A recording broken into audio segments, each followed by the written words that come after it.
ಅತ್ಯಂತ ಪರಮ ಪವಿತ್ರವಾದಂತಹ ಶ್ರೀ ಸುಬ್ರಹ್ಮಣ್ಯ ಕ್ಷೇತ್ರ ದೇವತೆಯಲ್ಲಿ ವಂದಿಸುತ್ತಾ ಈ ಕ್ಷೇತ್ರದ ಪೀಠಾಧಿಪತಿಗಳಾದಂತಹ ಪರಮ ಪೂಜ್ಯ ಶ್ರೀ ಗುರುಗಳ ದಿವ್ಯ ಚರಣ ಕಮಲಗಳಿಗೆ ವಂದಿಸುತ್ತಾ ವೇದಿಕೆಯಲ್ಲಿ ಆಸೀನರಾಗಿರತಕ್ಕಂತಹ ಎಲ್ಲ ಹಿರಿಯರೇ, ಮಿತ್ರರಾದಂತಹ ಬಸವರಾಜ್ ಅವರೇ, ಶ್ರದ್ಧೆಯ ತಾಯಿಂದರೇ, ಎಲ್ಲ ಗೋಭಕ್ತ ಬಂಧುಗಳೇ, ಸಹೋದರರೇ, ಒಂದು ಜವಾಬ್ದಾರಿ ನಂದು ಮುಗಿದಿದೆ. ಯಾಕೆಂತಂದರೆ ಥಿಯರಿಯನ್ನು ಈಗಾಗಲೇ ಪ್ರಸ್ತುತಪಡಿಸಿದ್ದಾರೆ ಪ್ರಾಸ್ತಾವಿಕವಾಗಿ. ಯಾಕಾಗಿ ಗೋನಂದಿ ಯಾತ್ರೆ ಅಂತ ಹೇಳಿದ್ದಾರೆ. ಮುಖ್ಯವಾಗಿ ಆರೋಗ್ಯಕ್ಕೆ ಬೇಕಾದಂತಹ ಸಂಪತ್ತು ಗೋವಿನಿಂದ ಬರುತ್ತೆ, ಆರ್ಥಿಕತೆ ಬರುತ್ತೆ ಅಲ್ಲ. ಥಿಯರಿ ಒಂದು ಕಡೆ, ಪ್ರಾಕ್ಟಿಕಲ್ ಇನ್ನೊಂದು ಕಡೆ. ನಮಗೆ ಅನೇಕ ಜನರಿಗೆ ಥಿಯರಿ ಗೊತ್ತು, ಆದರೆ ಪ್ರಾಕ್ಟಿಕಲ್ಲಿ ಇನ್ನೂ ಶೂನ್ಯನೇ ಇದ್ದೀವಿ ಬಹುತೇಕ ಜನ. ನಾವೆಲ್ಲ ಗೋವಿನ ಬಗ್ಗೆ ಕೇಳಿ ಕೇಳಿ ಕೇಳಿ ಎಷ್ಟೊಂದು 33 ಕೋಟಿ ದೇವತೆಗಳು ಗೋವಿನಲ್ಲಿದೆ ಹೇಳ್ತೇವೆ, ಆದರೆ ನಮ್ಮ ಭಾವ ಎಷ್ಟು ಜನರಲ್ಲಿದೆ? ದೇವತೆಗಳು ಇದೆ ಅಂತ ಭಾವ ಇದೆಯಾ? ಆ ಭಾವ ಜಾಗೃತಿ ಆಗಬೇಕು. ಅದಕ್ಕೋಸ್ಕರ ಎಲ್ಲಿ ಭಾವದ ಕೊರತೆ ಆಗಿದೆಯೋ, ಭಾವದ ಅಭಾವ ಆಗಿದೆಯೋ, ಕಾಲಕ್ಕೆ ಸಂತರು, ಸತ್ಪುರುಷರು, ಸಂಘ ಸಂಸ್ಥೆಗಳು, ಸಜ್ಜನರು ಜನರನ್ನು ಜಾಗೃತಿಗೊಳಿಸ್ತಾ ಇರ್ತಾರೆ. ಇವತ್ತು ನಂದಿ ಯಾತ್ರೆ ಇಲ್ಲಿ ಬರುತ್ತೆ, ಕೊನೆ ಪಕ್ಷ ಇಷ್ಟಾದರೂ ಜನ ಜಾಗೃತರಾಗಿ ಬಂದ್ರಲ್ಲ. ಇಲ್ಲಿದೆ ನಾವೆಲ್ಲರೂ ಕೂಡ ನಮ್ಮ ಈ ವ್ಯಾವಹಾರಿಕ ಪ್ರಪಂಚದಲ್ಲಿ ನಮ್ಮ ಕಾರ್ಯಗಳಲ್ಲಿ ತೊಡ್ಕೊಂಡಿರ್ತೀವಿ. ನಂದಿ ಯಾತ್ರೆ ಯಾಕೆ ಸುಮ್ಮನೆ ಕೆಲಸ ಇಲ್ಲ ಅಂತ ಜನರಿಗೊಂದು ಪ್ರಚಾರ ಮಾಡೋದಕ್ಕೋಸ್ಕರ ನಂದಿ ಯಾತ್ರೆಯನ್ನು ಮಾಡಿದ್ರ? ಪೂಜ್ಯರಾದಂತಹ ಭಕ್ತಿಭೂಷಣ್ ಸ್ವಾಮೀಜಿ ಅನೇಕ ವರ್ಷಗಳ ಕಾಲ ಉತ್ತರ ಭಾರತದಲ್ಲಿ ತಪಸ್ಸನ್ನು ಮಾಡಿದ್ದಾರೆ. ನಮ್ಮ ಸುದೈವ ಕರ್ನಾಟಕಕ್ಕೆ ಬಂದು ದಕ್ಷಿಣ ಭಾರತಕ್ಕೆ ಬಂದು, ಅದರಲ್ಲೂ ದಕ್ಷಿಣ ಕನ್ನಡ ಜಿಲ್ಲೆಯಲ್ಲಿ ಈಗ ಬಂಟ್ವಾಳದ ಹತ್ರ ನಂದಿ ಸುರಭಿ ಗೋಶಾಲೆ ಮಂದಿರವನ್ನು ಸ್ಥಾಪನೆ ಮಾಡಿದ್ದಾರೆ. ಬಹಳಷ್ಟು ಪ್ರಯತ್ನ ಮಾಡ್ತಾ ಇದ್ದಾರೆ. ಅವರ ಮನಸ್ಸಿನಲ್ಲಿ ಬಂತು ಇದೊಂದು ಯಾತ್ರೆಯನ್ನು ಮಾಡೋಣ ಅಂತ. ಯಾಕೆ ಯಾತ್ರೆ ಮಾಡೋದು? ಅವರಿಗೇನು ಲಾಭ ಮಾಡಬೇಕು ಅಂತ ಅಪೇಕ್ಷೆ ಇರುವುದಿಲ್ಲ ಸಂತರಿಗೆ. ಬದಲಾಗಿ ಜನ ಜಾಗೃತಿ ಮಾಡಿ ಇದರ ಪ್ರಯೋಜನ ಏನು ಅಂತ ಜನರಿಗೆ ತಿಳಿಸಬೇಕಲ್ವಾ? ಅಕ್ಷರಶಃ ಅದು ಪ್ರಯೋಜನ ಪಡ್ಕೊಳ್ಬೇಕಲ್ವಾ? ಆ ಮೂಲಕ ಈ ಯಾತ್ರೆಯಲ್ಲಿ ಅನೇಕ ಅಂಶಗಳು ಪ್ರಕಟ ಆಗಿದೆ. ಅನೇಕ ಜನರು ಜಾಗೃತಿಗೊಂಡಿದ್ದಾರೆ. ಕಳೆದ ಡಿಸೆಂಬರ್ 30ಕ್ಕೆ ಇದರ ಉದ್ಘಾಟನೆಯನ್ನು ರಾಷ್ಟ್ರೀಯ ಸ್ವಯಂ ಸೇವಕ ಸಂಘದ ಗೋಸೇವಾ ಗತಿವಿಧಿಯ ಅಖಿಲ ಭಾರತೀಯ ಪ್ರಮುಖರಾದಂತಹ ಮಾನ್ಯ ಶ್ರೀ ಶಂಕರರಾಜ್ ಸಂಘದ ಪ್ರಚಾರಕರು ಅವರು ಉದ್ಘಾಟನೆ ಮಾಡಿದರು. 31ನೇ ತಾರೀಕಿಗೆ ಯಾತ್ರೆ ಹೊರಟಿತು. ನಿರ್ವಿಘ್ನವಾಗಿ ನಮ್ಮ ಕರ್ನಾಟಕ ರಾಜ್ಯದ ಬಹುತೇಕ ಎಲ್ಲ ಜಿಲ್ಲೆಗಳಲ್ಲಿ ಸಂಚರಿಸಿತು ಯಾತ್ರೆ. ಆ ಜಾಗಗಳನ್ನೆಲ್ಲ ಪವಿತ್ರ ಮಾಡಿತು. ಆ ಯಾತ್ರೆಯಲ್ಲಿ ಯಾರ್ಯಾರು ಒಂದು ಅಂಶ ರೂಪದಲ್ಲಾದರೂ ಪಾಲ್ಗೊಂಡಿದ್ದಾರೋ ಅವರೆಲ್ಲ ಭಾಗ್ಯವಂತರು. ಅನೇಕ ಗವ್ಯೋತ್ಪನ್ನ ವಸ್ತುಗಳನ್ನು ವಸ್ತುತಃ ಉಪಯೋಗಿಸಿ ಅದರ ಅನುಭವವನ್ನು ಪಡ್ಕೊಳ್ಳಿ ಅಂತ ತಿಳಿಸಿದ್ರು. ಗವ್ಯೋತ್ಪನ್ನ ವಸ್ತುಗಳನ್ನು ಅವರ ಹತ್ತಿರ ತಗೊಂಡೋಗಿ ಕೊಟ್ಟರು. ಅನೇಕ ಜನ ಅದನ್ನು ಪಡ್ಕೊಂಡ್ರು, ಅದರ ಲಾಭವನ್ನು ಪಡ್ಕೊಂಡ್ರು, ಶಾರೀರಿಕವಾದಂತಹ ಆರೋಗ್ಯಕ್ಕೆ ಲಾಭ ಪಡ್ಕೊಂಡ್ರು. ಹಾಗಾಗಿ ಯಾತ್ರೆಯ ಒಂದು ಉದ್ದೇಶ ಜನಜಾಗೃತಿ, ಗೋವಿನಿಂದ ಆಗುವಂತಹ ಮಹತ್ವ. ಥಿಯರಿ ಹೇಳಿದ್ದಾರೆ, ಈಗಾಗಲೇ ಪ್ರಾಕ್ಟಿಕಲ್. ಬಂಧುಗಳೇ, ನಮಗೆ ಭಗವಂತ ಭೂಲೋಕದಲ್ಲಿ 5 ಅಮೃತವನ್ನು ಕೊಟ್ಟಿದ್ದಾನೆ. 5 ಅಮೃತಗಳನ್ನು ನಮ್ಮಲ್ಲಿ ಎಷ್ಟು ಜನರಿಗೆ ಗೊತ್ತಿದೆ? ಯಾರಾದರೂ ಹೇಳ್ಬೋದಾ? ಇಲ್ಲಿ ಸಮಯ ನಿಮ್ಮ ಹತ್ರ ಕೇಳಿದ್ರೆ ಸಮಯ ಆಗುತ್ತೆ. 5 ಅಮೃತಗಳಲ್ಲಿ 3 ಅಮೃತಗಳು ಗೋವಿನಿಂದ ಸಾಕ್ಷಾತ್ ಲಭ್ಯವಿದೆ ನಮಗೆ. ಹಾಲು, ಮೊಸರು, ತುಪ್ಪ. ಇನ್ನೆರಡು ಅಮೃತಗಳು ಪ್ರಕೃತಿಯಿಂದ ಲಭ್ಯ ಇದೆ. ಒಂದು ಬೆಲ್ಲ, ಇನ್ನೊಂದು ಜೇನುತುಪ್ಪ. ಇವು 5 ಸೇರಿದರೆ ಪಂಚ ಅಮೃತಗಳು, ಪಂಚಾಮೃತ ಅಂತ ಹೇಳ್ತೀವಿ. ನಾವು ಎಷ್ಟು ಜನ ಪಂಚಾಮೃತ ಸೇವನೆ ಮಾಡ್ತೀವಿ? ಬಹುತೇಕ ಇಲ್ಲಿ ಕುಂತಿರುವರಲ್ಲಿ ಉದಾಹರಣೆ 100 ಜನ ಇದೆ ಅಂತ ಇಟ್ಕೊಂಡ್ರೆ ಒಬ್ಬ ಸೇವನೆ ಮಾಡಬಹುದು. ಅಷ್ಟು ಒಂದು ಹೀನ ಸ್ಥಿತಿಯಲ್ಲಿ, ದೀನತೆಯ ಸ್ಥಿತಿಯಲ್ಲಿ ನಾವಿದ್ದೇವೆ. ಹಾಲೇ ಇಲ್ಲ, ಶುದ್ಧವಾದ ದೇಶಿ ಹಾಲೇ ಇಲ್ಲ. ಹಾಲಿಲ್ಲ ಅಂದಮೇಲೆ ಮೊಸರು ತುಪ್ಪ ಇರಲಿಕ್ಕೆ ಸಾಧ್ಯನೇ ಇಲ್ಲ. ಸೊ ಅಮೃತಗಳು ದೂರ ಆಯಿತು. ಬೆಲ್ಲ ಕೃತ್ರಿಮವಾಗಿ ಹಾಲಿಂದ, ಗೋವಿನ ಸಗಣಿಯಿಂದ ಬೆಳೆಸಿದಂತಹ ಕಬ್ಬಿನಿಂದ ಅದರಿಂದ ತೆಗೆದಂಥ ಬೆಲ್ಲ ಆದರೆ ಮಾತ್ರ ಅದು ಅಮೃತ ಆಗತ್ತೆ. ಜೇನು ಹುಳು ಕೂಡ ಗೋವಿನ ಗೆಂಜಲನ್ನು ಹೀರ್ತದೆ ಒಂದು ಪ್ರಮಾಣದಲ್ಲಿ, ಜೇನುತುಪ್ಪದಲ್ಲಿ ಸೇರಿಸ್ತದೆ. ಅದು ನೀವು ಬೇಕಾದರೆ ನೋಡಿ ಅದನ್ನು. ಗೋವೇ ಇಲ್ಲ ಅಂತಂದರೆ ಜೇನುತುಪ್ಪನೂ ಅಶುದ್ಧನೇ ಆಗಿತ್ತು. ಹಾಗಾಗಿ ಮತ್ತೆ ಪುನಃ ನಮ್ಮ ಅಮೃತವಾದಂತಹ ಒಂದು ಈ ಜೀವನ ಆಗಬೇಕಾದ್ರೆ, ಪಂಚಾಮೃತ ಸೇವನೆ ಆಗಬೇಕಾದ್ರೆ ಗೋವುಗಳು ಬೇಕು. ಪರಿಶುದ್ಧವಾದ ಗೋವುಗಳು ಬೇಕಾದರೆ ಪರಿಶುದ್ಧವಾದ ನಂದಿ ಸಂತತಿ ಬೇಕು. ಈಗೆಲ್ಲ ಏನಾಗಿದೆ, ಹಾಲಿನ ಉತ್ಪಾದನೆ ಜಾಸ್ತಿ ಮಾಡಬೇಕು ಅಂತ ಕೃತಕ ಗರ್ಭಧಾರಣೆಯ ಮುಖಾಂತರ ಇಂಜೆಕ್ಷನ್ ಕೊಟ್ಟು ಪಶುಗಳ ಸಂತತಿಯನ್ನು ಬೆಳೆಸ್ತಿದ್ದಾರೆ. ಅದಕ್ಕೆ ಪೂಜ್ಯರು ಒಂದು ಭಕ್ತಿಭೂಷಣ ಸ್ವಾಮೀಜಿ ಯೋಚನೆ ಮಾಡಿದ್ರು. ಅನೇಕ ಸಂತರು ಗೋವಿಗಾಗಿ ಇಲ್ಲಿವರೆಗೆ ಎಷ್ಟೋ ಸಾವಿರಾರು ವರ್ಷಗಳ ಕಾಲ ಗೋವಿನ ಮಹತ್ವವನ್ನು ಸಾರಿದ್ದಾರೆ. ಅದಕ್ಕೋಸ್ಕರ ಪ್ರಯತ್ನಗಳನ್ನು ಮಾಡಿದ್ದಾರೆ, ಜನಜಾಗೃತಿಯನ್ನು ಮಾಡಿದ್ದಾರೆ. ಈಗ ನಮ್ಮ ಪೂಜ್ಯ ಭಕ್ತಿಭೂಷಣ ಸ್ವಾಮೀಜಿಯವರು ಕೂಡ ಈ ಒಂದು ಬಹುದೊಡ್ಡ ಯಾತ್ರೆಯ ಸಂಕಲ್ಪ ಮಾಡಿ ಹೊರಟಿಸಿದ್ದಾರೆ.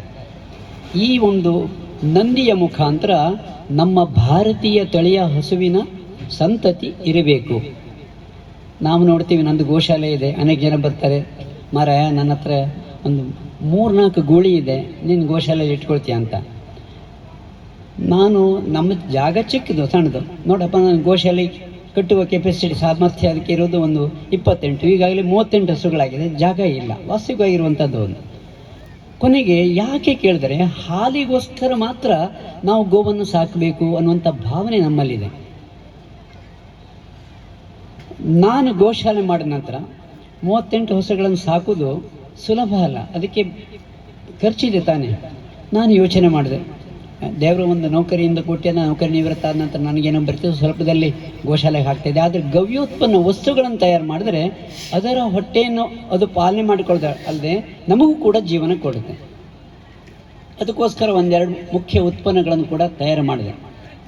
ಈಗ ಅಕಸ್ಮಾತ್ ಆ ನಿತ್ಯ ಉಪಯೋಗಿ ವಸ್ತುಗಳು ಏನಾದರೂ ಎಲ್ಲ ಜನರು ಉಪಯೋಗಿಸಲಿಕ್ಕೆ ಪ್ರಾರಂಭ ಮಾಡಿದರೆ ನಮ್ಮ ದೇಶದಲ್ಲಿ ಇರುವ ಹಸುಗಳೇ ಸಾಲುವುದಿಲ್ಲ, ನಿಶ್ಚಿತವಾಗಿ ಸಾಲೋದಿಲ್ಲ. ಆದರೆ ನಾವು ಎಷ್ಟು ಜನ ಗವ್ಯೋತ್ಪನ್ನ ವಸ್ತುಗಳನ್ನು ಉಪಯೋಗಿಸ್ತೀವಿ ನಿತ್ಯ ಮನೆಗಳಲ್ಲಿ? ನಾನು ಕೇಳ್ತೇನೆ ಅಂತ ಬೇಜಾರು ಮಾಡ್ಕೋಬೇಡಿ, ದಯಮಾಡಿ ಪೇಸ್ಟನ್ನು ಹಾಕಿ ಹಲ್ಲುಜ್ಜುವ ಇಲ್ಲಿ ಕುಂತಂಥ ಸಭಿಕರು ಎಷ್ಟು ಜನ ಇದ್ದರೆ ಕೈ ಎತ್ತಿ, ಪ್ರಾಮಾಣಿಕವಾಗಿ ಕೈ ಎತ್ತಿ ನೋಡಿ. 100ಕ್ಕೆ 90 ಜನ ಕೈ ಎತ್ತಿ. ಪೇಸ್ಟ್ ಗೋವಿನಿಂದ ಗೋವಿನ ಸಗಣಿಯನ್ನು ಒಣಗಿಸಿ ಅದನ್ನು ಸುಟ್ಟು ಅದರಿಂದ ಹಲ್ಲು ಪುಡಿ ಮಾಡ್ತಾರೆ. ಅದರಿಂದ ಉಜ್ಜುತ್ತಾ ಇರುವುದು ಎಷ್ಟು ಜನ ಇದ್ದೀರಿ? So theoretically we are having much knowledge, ಬೇಕಾದಷ್ಟು ನಾಲೆಜ್. ಗೋವಿನಲ್ಲಿ ಬಂಗಾರ ಇದೆ, ಎಲ್ಲ ಇದೆ. ಪ್ರಾಕ್ಟಿಕಲಿ ಶೂನ್ಯ. ಸೊ ಪ್ರಾಕ್ಟಿಕಲ್ ಆಗಿ ಬರಬೇಕು ನಾವು. ಇವತ್ತು ನಾವಿಲ್ಲಿ ಕಾರ್ಯಕ್ರಮ ಮಾಡಿದ್ವಿ, ಅದ್ಭುತ ಇದು ಕಾರ್ಯಕ್ರಮ, ಇಷ್ಟೆಲ್ಲ ಜನ ವೇದಿಕೆಯಲ್ಲಿ ಕೂತರು, ಫೋಟೋ ಹೊಡಿಸಿದ್ರು, ನಾನು ಹಿಂಗೆ ಮಾಡಿದೆ, ಎಷ್ಟು ಜನ ಮಾಡಿದ್ದೆ. ಇಸ್ ಪ್ರಾಕ್ಟಿಕಲ್ ಅಲ್ಲ, ಇದು ಥಿಯರಿಟಿಕಲ್, ಇದು ಕಾರ್ಯಕ್ರಮ. ನಮ್ಮದು ಕಾರ್ಯಕ್ರಮ ಉದ್ದೇಶ ಆಗಬಾರದು. ಸಮಾಜದಲ್ಲಿ ಈ ಸಭೆಯಲ್ಲಿ ಕುಂತವರು ಕನಿಷ್ಠ ಪಕ್ಷ ಒಂದು 10 ಜನ ಆದರೂ ಇವತ್ತಿನಿಂದ ನಾನು ನನ್ನ ಮನೆಯಲ್ಲಿ ಟೂತ್ ಪೇಸ್ಟ್ ಬಳಕೆ ಮಾಡೋದಿಲ್ಲ, ಹಲ್ಲಿನ ಪುಡಿಯನ್ನು ಮಾಡಿರ್ತಾರೆ ಬೆರಣಿಯಿಂದ, ಅದನ್ನು ಉಪಯೋಗಿಸ್ತೇನೆ. ಬಂಧುಗಳೇ, ನಿಮಗೆ ಗೊತ್ತಿದೆಯಾ, ಹಿಂದೆ ರಾಮ ಕೃಷ್ಣ ಆ ಕಾಲದಲ್ಲಿ ಅವರ ತಾಯಂದಿರು ಚಿಕ್ಕ ಮಕ್ಕಳಿರುವಾಗ ಇದನ್ನು ಇದ್ದಲೆ ಮಾಡಿ, ಸಗಣಿಯನ್ನು ಇದ್ದಲೆ ಮಾಡಿ ಅದಕ್ಕೆ ಉಪ್ಪು ಬೆರೆಸಿ ಹಲ್ಲನ್ನು ಇರ್ತಿದ್ದರಂತೆ. ಹಾಗೆಲ್ಲ ಪೇಸ್ಟ್ ಇತ್ತ? ಶ್ರೀಕೃಷ್ಣ ಗೋವಿನ ಸೇವೆಯನ್ನು ಮಾಡಿದ, ನಮಗೆ ಹಾಕಿಕೊಟ್ಟ. ನಾವು ಯಾರಾದರೂ ಮಾಡಿದವ?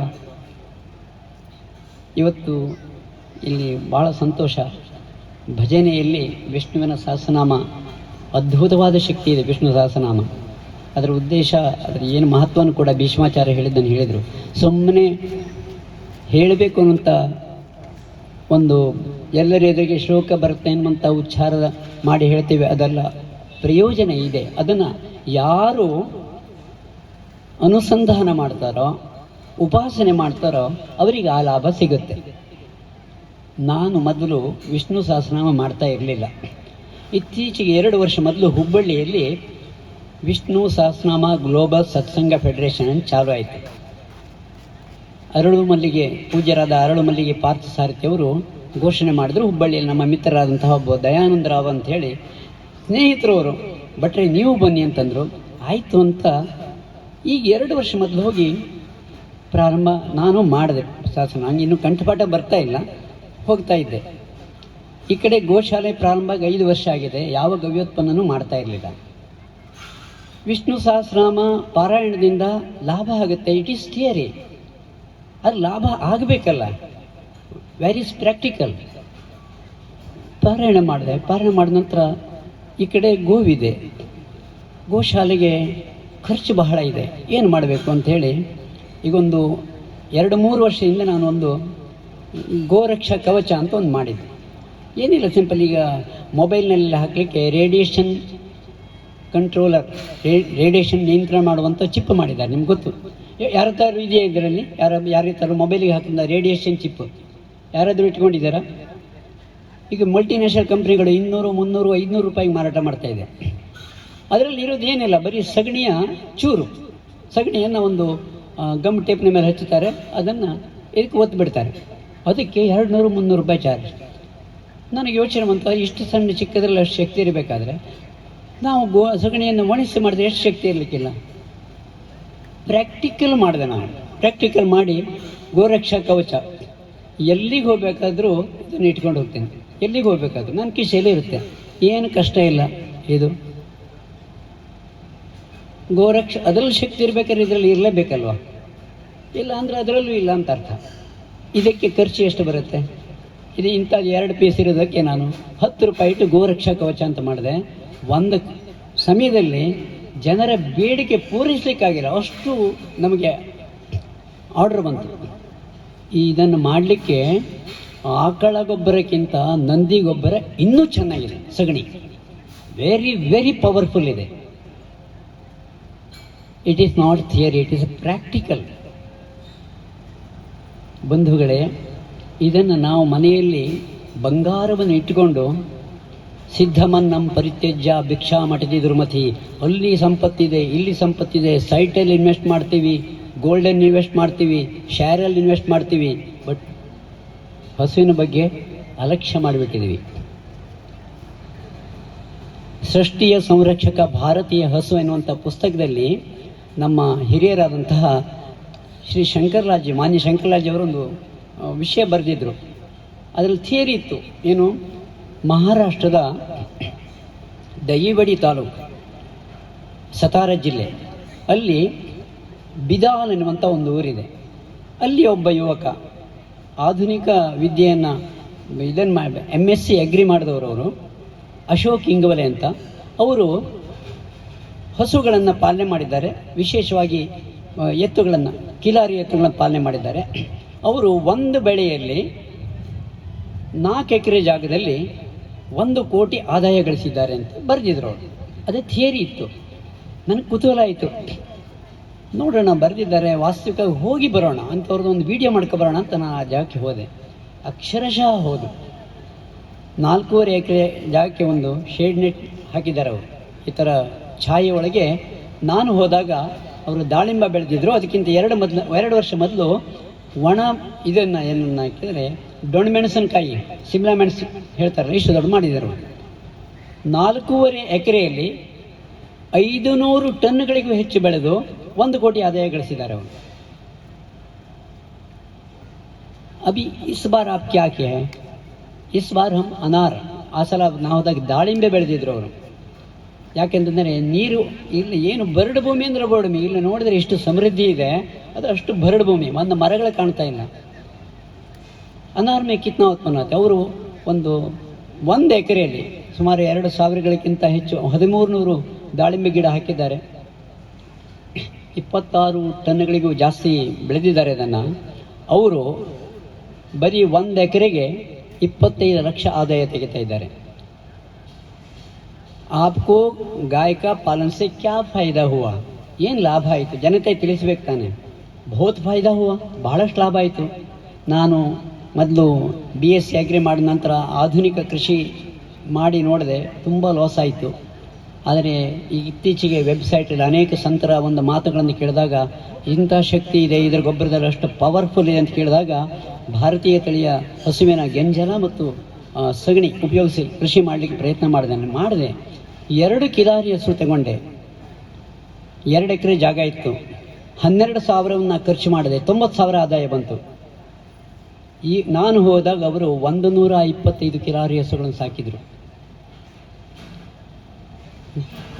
ಆ ನಂದಿ ರಥ ಇದೆಯಲ್ಲ, ಅಲ್ಲಿಂದ ಇಲ್ಲಿ ತನಕ 1 ಮಾಡಿನ ಮನೆ ಇತ್ತು ಅವ್ರದ್ದು. ನಾ ಹೋದಾಗ ಅಭಿ ದೇಖೆ ಮೈ ಏಕ್ ಇಮಾರತ್ ಬನಾರೋ, 1 ಕೋಟಿ ರೂಪಾಯಿನ ಇಮಾರತನ್ನು ಕಳಿಸ್ತಾ ಇದ್ದಾರೆ. ಏ ಸಭಿ ಗೋಮಾತಾ ಕಾ ಕೃಪಾ ಹೈ, ಇದೆಲ್ಲ ಗೋಮಾತೆಯ ಕೃಪೆ. ಆಪ್ ಕೈಸಾ ಪಾಲನ್ ಕರ್ತೆ ಹೈ, ನೀವು ಅದನ್ನು ಹೇಗೆ ಸಾಕ್ತೀರಿ? ಅವರು 4 ಎಕರೆ ಜಾಗವನ್ನು ತಗೊಂಡು ಕಬ್ಬನ್ನು ಬೆಳೆದಿದ್ದಾರೆ.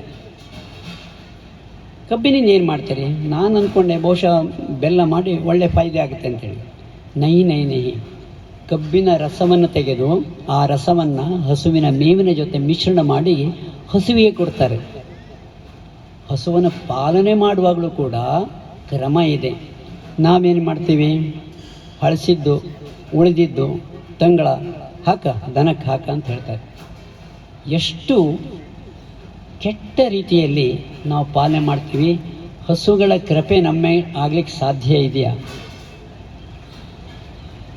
ಬಾಳೆಹಣ್ಣು ತಿಂತೀವಿ, ಸಿಪ್ಪೆ ಕೊಡ್ತೀವಿ, ಹೌದು ತಾನೆ? ಪರವಾಗಿಲ್ಲ, ಮೊದಲು ಸಿಪ್ಪೆ ಕೊಡಿ, ಆಮೇಲೆ ಬಾಳೆಹಣ್ಣು ತಿನ್ನಿ, ನೈವೇದ್ಯ ಆಗ್ಬೋದು. ತಿಂದ ನಂತರ ಸಿಪ್ಪೆ ಕೊಡಬಾರದು. ಖಂಡಿತವಾಗಿಯೂ ಹಳಸಿದ್ದನ್ನು ಹಸುವಿಗೆ ಹಾಕಲೇಬಿಡಿ. ತಿಂದು ಬಿಡುತ್ತವೆ ಅವು, ಇಲ್ಲ ಅಂತಿಲ್ಲ. ಆದರೆ ಏನು ಪಡೆಯುತ್ತದೆಯೋ ಅದು ನಮ್ಗೆ ಅದನ್ನೇ ಕೊಡುತ್ತೆ ಡಬಲ್ ಆಗಿ. ನೀವು ಒಳ್ಳೆಯದನ್ನು ಕೊಟ್ಟರೆ ನಮ್ಗೆ ಡಬಲ್ ಆಗಿ ಕೊಡುತ್ತೆ ಅದು. ಹಾಗಾಗಿ ಪಾಲನೆ ಮಾಡುವಾಗಲೂ ಕೂಡ ತುಂಬ ನಾವು ಯೋಚನೆ ಮಾಡಬೇಕು, ಚಿಂತನೆ ಮಾಡಬೇಕು. ನಮ್ಮ ಪ್ರಾಚೀನ ಋಷಿಗಳು ನಮಗೆ ಹಾಕಿಕೊಟ್ಟಂತಹ ಅನೇಕ ವಿಧಾನಗಳನ್ನು ನಾವು ಮರೆತು ಬಿಟ್ಟಿದ್ದೇವೆ. ಅದನ್ನು ಮತ್ತೆ ಪುನಃ ಯಾರು ಬಲ್ಲವರೋ ಅವರಿಂದ ಪಡೆಯಬೇಕು.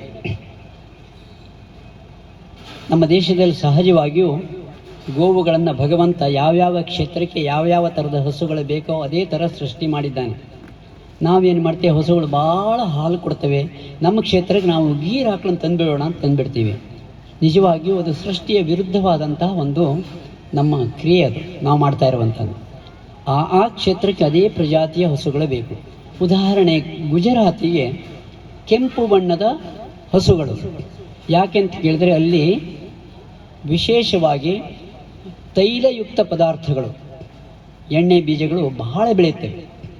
ಎಣ್ಣೆ ಬೀಜಗಳನ್ನು ಬೆಳೆಯುವುದರಿಂದ ಏನಾಗುತ್ತೆ ಕೇಳಿದರೆ, ತಿಂದಾಗ ಕೊಬ್ಬು ಜಾಸ್ತಿಯಾಗಿ ಹೃದಯಕ್ಕೆ ಬೇಕಾಗುವಂಥ ಕಾಯಿಲೆಗಳು ಅಲ್ಲೇ ಉತ್ಪತ್ತಿ ಆಗುತ್ತೆ, ಹೃದ್ರೋಗಗಳು. ಋಗ್ವೇದದಲ್ಲಿ ಒಂದು ಮಂತ್ರ ಇದೆ, ಅದರಲ್ಲಿ ಗೋರೋಹಿತ ವರ್ಣಸ್ಯ ತೇನತ್ವಾಂ ಪರಿದಗ್ಧತೆ ಅಂತೇಳಿ. ಅಂದರೆ ಕೆಂಪು ಬಣ್ಣದ ಹಸುಗಳ ಹಾಲಿನಿಂದ ಹೃದಯದ ರೋಗಗಳು ನಿವಾರಣೆ ಆಗುತ್ತಂತೆ. ಸೊ ಗುಜರಾತದ ಪ್ರದೇಶಕ್ಕೆ ತುಂಬ ಆ ಕಾಯಿಲೆಗಳು ಬರುವ ಸಾಧ್ಯತೆ, ಎಣ್ಣೆ ಪದಾರ್ಥಗಳು ಜಾಸ್ತಿ ತಿಂತಾರೆ ಅವರು, ಕೊಬ್ಬಿನ ಅಂಶ ಜಾಸ್ತಿ ಇದೆ. ಭಗವಂತ ಅಲ್ಲಿ ಸೃಷ್ಟಿ ಮಾಡಿದ್ದಾನೆ. ತುಂಬ ವಿಚಾರಗಳಿದೆ, ಎಲ್ಲ ನಮ್ಮ ಇದು ತುಂಬ ವೈಜ್ಞಾನಿಕವಾಗಿದೆ. Perfect science is there. ನಮ್ಗೆ ಗೊತ್ತಾ, ಘೃತೇನ ವರ್ಧತೆ ಬುದ್ಧಿ. ನಮ್ಮ ಬುದ್ಧಿ ವಿಕಾಸ ಆಗಬೇಕಿದ್ರೆ ಆಕಳ ತುಪ್ಪ ತಿನ್ನಬೇಕು. ಆಕಳ ಹಾಲು ಅಂತಂದರೆ ನಾವು ಹೇಳ್ತೀವಿ 33 ಕೋಟಿಗಳು ದೇವರಲ್ಲಿ ಗೋವಿನಲ್ಲಿ ವಾಸ ಆಗಿದೆ. ಆ ಗೋವುಗಳಲ್ಲಿ ಏನು ರಸ ಬಿಡ್ತದಲ್ಲ, ಅದರೆಲ್ಲ ದೈವಾಂಶ ಸಂಭೂತವಾದಂಥ ಅಮೃತ ಹಾಲಿನಲ್ಲಿರುತ್ತೆ. ನಾವು ಎಷ್ಟು ಜನ ಶುದ್ಧವಾದ ದೇಶ ಹಾಲು ಕುಡಿತೀವಿ? ಸಂಪೂರ್ಣ ದೇಶವನ್ನು ನಾಶ ಮಾಡಲಿಕ್ಕೆ ಬೇರೆ ಬೇರೆ ಶಕ್ತಿಗಳು ತುಂಬ ಪ್ರಯತ್ನ ಆಗ್ತಾ ಇದೆ. ಆದರೆ ನಮ್ಮಲ್ಲಿ ಒಂದು ಕ್ಷಣ ಕಾಲಕ್ಕಾದರೂ ಒಂದು ವಿಚಾರ ಮಾಡೋಣ. ನಾವು ಪುನಃ ಈ ನಂದಿ ಮೂಲಕ ನಮ್ಮ ಶುದ್ಧವಾದ ದೇಶಿ ಸಂತತಿಯನ್ನು ಉಳಿಸ್ಕೊಳ್ಬೇಕು. ಸುಮ್ಮನೆ ಯಾತ್ರೆ ಬಂತು ಹೋಯಿತು, ಮಾತಾಡಿದ್ರು, ಇಲ್ಲಿ ಕೇಳ್ದ ಇಲ್ಲಿ ಬಿಟ್ಟ, ಏನೇನೂ ಪ್ರಯೋಜನ ಇಲ್ಲ. ಅನೇಕ ಗವ್ಯೋತ್ಪನ್ನ ವಸ್ತುಗಳನ್ನು ಇಲ್ಲಿ ತಂದಿರಬಹುದು, ಬಹುಶಃ ಅದನ್ನು ಸ್ವೀಕಾರ ಮಾಡಿ. ಇತ್ತೀಚೆಗೆ ನಾನು ಇದನ್ನು ಧರಿಸಿದ ನಂತರ ನಿಮಗೂ ಕೂಡ ಇಲ್ಲಿ ಬಹುಶಃ ತಂದಿರ್ಬೋದು ಅವರು, ಇಲ್ಲ ಅಂತಂದರೆ ಎಲ್ಲಿ ಇದೆಯೋ ಪಡ್ಕೊಳ್ಳಿ, ಇಲ್ಲ ಅಂದರೆ ನಿಮ್ಮಲ್ಲಿ ಮಲೆನಾಡು ಗಿಡ್ಡ ಹಸುಗಳಿದ್ದರೆ ನೀವೇ ಮಾಡ್ಕೊಳ್ಳಿ. ಶುದ್ಧವಾದ ಒಂದು ಫೈಬರ್ ಶೀಟ್ ಮೇಲೆ ತಾಜಾ ಸಗಣಿಯನ್ನು ಒಂದು ತುಪ್ಪ ಹಚ್ಚಿ ಬೇಕಾದ ಆಕಾರದಲ್ಲಿ ಅದನ್ನು ತುಂಡು ಮಾಡ್ಕೊಳ್ಳಿ. ನಿಮ್ಮ ಕಿಸೆಯಲ್ಲಿ ಇಟ್ಕೊಳ್ಳಿ, ಮನೆ ಎಲ್ಲ ಕೋಣೆಗಳಲ್ಲಿ ಇಡೀರಿ. T V, fridge, washing machine, radio, computer ಎಲ್ಲೆಲ್ಲಿರ್ತದೆ ಅಲ್ಲೆಲ್ಲ ಇಡಿ. ತುಂಬ ರೇಡಿಯೇಷನ್ ಇರುತ್ತೆ. ಇಲ್ಲಿ ಕೂಡ ರೇಡಿಯೇಷನ್ ಇದೆ, ನಮ್ಗೆ ಕಾಣೋದಿಲ್ಲ. ಹಿಂದಿನ ಕಾಲದಲ್ಲಿ ನಾವು ದುಷ್ಟಶಕ್ತಿಗಳು ಅಂತ ಹೇಳ್ತಿದ್ವಿ, ಆಗ ರೇಡಿಯೇಷನ್ ಅನ್ನೋದು ಬಹುಶಃ ಗೊತ್ತಿರಲಿಕ್ಕಿಲ್ಲ. ಈಗ ರೇಡಿಯೇಷನ್ ಅಂತ ಹೇಳ್ತಾರೆ. ನಾವೇನದು ರೇಡಿಯೇಷನ್ ಹೇಗಿರ್ತದೆ ನಮ್ಮ ಕಣ್ಣಿಗೆ ಕಾಣುತ್ತಿಲ್ಲ, ಅದು ಕೇವಲ ವಿಜ್ಞಾನಿಗಳು ಮಾತ್ರ ಆ ಒಂದು ಯಂತ್ರ ಮುಖಾಂತರ ಕಾಣ್ಬೋದು. ಆದರೆ ಇದನ್ನು ನೀವು ಮನೆಯೆಲ್ಲ ಕೋಣೆಯಲ್ಲಿ ಇಟ್ಟು ನೋಡಿ ಪ್ರಭಾವ. ನಮ್ಮ ಮಕ್ಕಳ ಒಂದು ಸಂಸ್ಕಾರ ಹಾಳಾಗ್ತಾ ಇದೆ. ಶಾಲಾ ಮಕ್ಕಳು ತಂದೆ ತಾಯಿಗಳ ಮಾತು ಕೇಳೋದಿಲ್ಲ. ಎಷ್ಟು ಜನ ಮಕ್ಕಳು, ಹೆಣ್ಮಕ್ಕಳು ನಮ್ಮ ಧರ್ಮವನ್ನು ಬಿಟ್ಟು ಬೇರೆ ಧರ್ಮದ ಜೊತೆ ಓಡಿ ಹೋಗ್ತಾ ಇದ್ದಾರೆ. ಮನಸ್ಸು ಅಷ್ಟು ಚಂಚಲ ಆಗ್ತಾ ಇದೆ, ಅಷ್ಟು ಖರಾಬ್ ಆಗ್ತಾ ಇದೆ. ನಾವು ಕ್ರಾಸ್ ಬೀಡ್ ಹಾಲು ಕುಡಿತೀವಲ್ಲ, ಜೆರ್ಸಿ HF, ಮಕ್ಕಳಲ್ಲಿ ಕ್ರಾಸ್ ಬೀಡ್ ಯಾರ ಜೊತೆ ಆದರೂ ಓಡೋಗೋದು. ನೀವು ಇಲ್ಲಿ ಹಾ ಅಂತ ಬೊಬ್ಬೆ ಹೊಡೆಯಬೇಕು. ಆದರೆ ನೀವು ಏನಾದ್ರು ಪ್ರಯತ್ನ ಮಾಡಿದಾರ? ನನ್ನ ಮಕ್ಕಳಿಗೆ ನಾನು ಇನ್ನು ಮುಂದೆ ಜೆರ್ಸಿ ಮತ್ತು HF ಹಾಲು ಕೊಡೋದಿಲ್ಲ. ಹಾಲು ಇಲ್ಲದೆ ಹೋದ್ರೂ ಬೇಡ, ಆಲ್ಕೋಹಾಲ್ ಕೊಡಬೇಡಿ, ವಿಷ ಕೊಡಬೇಡಿ, ಕೈ ಮುಗಿದು ಪ್ರಾರ್ಥನೆ ಮಾಡ್ತಾನೆ. ನಾನು 2 ವರ್ಷಗಳ ಕಾಲ ಒಂದು ಬಿಂದು ಹಾಲೂ ತಗೊಳ್ಳಿಲ್ಲ, ಒಂದು ಬಿಂದು ಮಜ್ಜಿಗೆನೂ ತಗೊಳ್ಳಿಲ್ಲ, ಏನೂ ಆಗಿಲ್ಲ. ಯಾಕೆಂತಂದರೆ ಹಾಲಿನ ಬಗ್ಗೆ ಕೇಳಿದ ಮೇಲೆ ಬೇಡ ಅಂತ. ಈಗ ಸ್ನಾನ ಮಾಡುವಷ್ಟು ಹಾಲು ಸಿಗ್ತದೆ.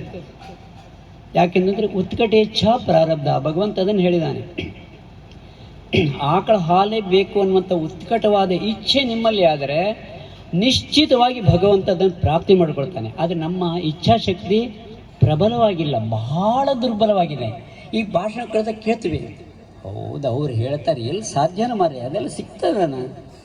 ಸಾಧ್ಯ ಇಲ್ಲ. ಅವ್ರಿಗೆ ಭಾಷಣ ಮಾಡೋರು ಹೇಳ್ತಾರೆ. ಪ್ರಯತ್ನ ಮಾಡಿ ನೋಡಿ. ಇವತ್ತು ನೀನು ನನಗೆ ಹಾಲು ಬೇಡ, ನಾನು ಕುಡಿಯೋದಿಲ್ಲ, ಹಾಲು ಲಬ್ಧ ಮಾಡಿ ಕುಡಿದು ಭಗವಂತನ ಜವಾಬ್ದಾರಿ ಇದೆ. ನೀವು ಪ್ರಯತ್ನ ಮಾಡಿ ಅಂದಿಲ್ಲ, ಪ್ರಯತ್ನ ಮಾಡೋದಿಲ್ವಲ್ಲ. ಉತ್ಕಟ ಇಚ್ಛಾ ಪ್ರಾರಬ್ಧ, ಉತ್ಕಟವಾದ ಇಚ್ಛೆ ಆದರೆ ಪ್ರಾರಬ್ಧ ಆಗುತ್ತೆ, ಅದು ಲಭಿಸಿಯೇ ಲಭಿಸುತ್ತೆ.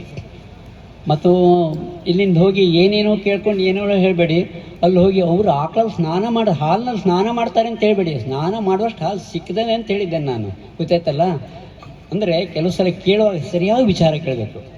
ಅಷ್ಟು ಹಾಲು ಭಗವಂತ ನಮಗೆ ಇಟ್ಟಿದ್ದಾನೆ, ಅದನ್ನು ಮರ್ತಿದ್ದೀವಿ.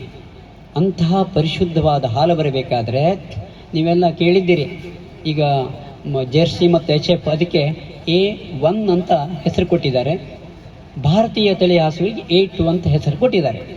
A1 ಹೇಳುವಂಥ ಪಶುವಿನ ಹಾಲಿನಲ್ಲಿ, HF ಜೆರ್ಸಿ ಹಾಲಿನಲ್ಲಿ BCM7 ಬೇಟಾ ಕ್ಯಾಸೋಮಾರ್ಫಿನ್ ಎನ್ನುವಂಥ ಒಂದು ವಿಷದ್ರಾವಣ ಇರುತ್ತೆ ಅಂತ ಹೇಳಿ ನ್ಯೂಜಿಲೆಂಡಿನ ವಿಜ್ಞಾನಿ ಡಾಕ್ಟರ್ ಕೀತ್ ವುಡ್ಫೋರ್ಡ್ ಅವರು ಕಂಡು ಹಿಡಿದು ಸಾರಿಬಿಟ್ಟಿದ್ದಾರೆ ಜಗತ್ತಿಗೆ.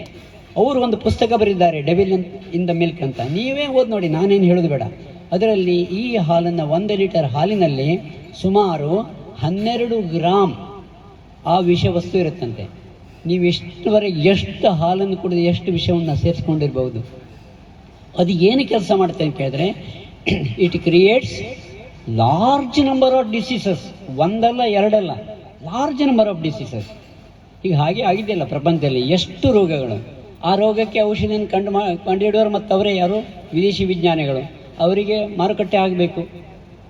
ಅದೇನು ಬೇಡ, ಭಾರತ ದೇಶದ ಹಾಲಕ್ಕೆ A1 ಬೇಡ, A2. A1 ಅಂತಂದರೆ ಈ ಥರ A1 ಅಲ್ಲ, ಅವು ಕೊಟ್ಟ ಸಂಜ್ಞೆ ಅಷ್ಟೇ. A1 ಉಂಟು ಆ ಥರ ಅಂತ ಹೇಳ್ಕೋಬೇಡಿ. A2 ಅಂತ ಸಂಜ್ಞೆ ಭಾರತದ ಹಸುವಿನ ಒಂದಕ್ಕೆ ಸಂಜ್ಞೆ ಕೊಟ್ಟಿದ್ದಾರೆ, ಬಾಸ್ ಇಂಡಿಕಸ್ ಅಂತ. ಬಾಸ್ ಇಂಡಿಕಸ್ ಹೇಳೋದು ಭಾರತೀಯ ತಳಿ, ಬಾಸ್ ಟಾರಸ್ ಅನ್ನುವಂಥದ್ದು ವಿದೇಶಿ ತಳಿ. ಅದೆಲ್ಲ ನಾವು ಬೇಡ, ಆ ಹೆಸರು ನೆನಪಿಟ್ಕೊಳ್ಳೋದು ಬೇಡ. ಭಾರತೀಯ ತಳಿ